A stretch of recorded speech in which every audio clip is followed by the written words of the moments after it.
thank you all very, very much for coming.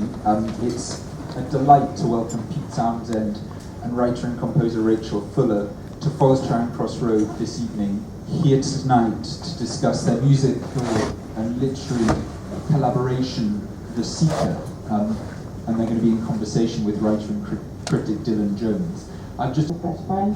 We've got this fabulous singer called Viola, who's singing The River. Alfie Doe, who's an old mucker of ours, is singing the role of the father.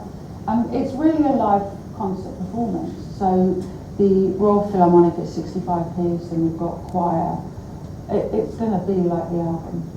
They're like my go-to. So they're like your default? Yeah, I'm just like, let's get the Royal Philharmonic. And they're great. And most orchestras, like the London Symphony Orchestra, you know, the Royal Chamber Orchestra, and so on, the Royal Orchestras, they have principals. So they'll have a first violinist, a second violinist, a first cellist, a second cellist, and so on throughout the orchestra.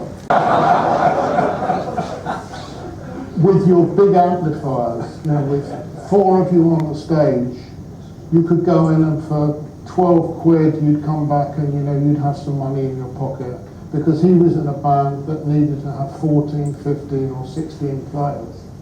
And he said, you know, to make that kind of noise, and we did, I put my own father out of business. So in a sense, that band that he was in was another instrument. And I remember when I did the deep end shows, solo shows in the turn of the century, I actually felt the ghost in the sense of my dad coming back, and you know, because I had a brass section and I played some sort of jazzy sort of stuff. But it felt to me just like another instrument. That's how it feels. It's a wonderful instrument. It's got stopped in time, hasn't it? You know, it's the same size. It's pretty much the same size always. Whichever, you know, if somebody writes a symphony, they tend to use exactly the same component, compendium of musicians.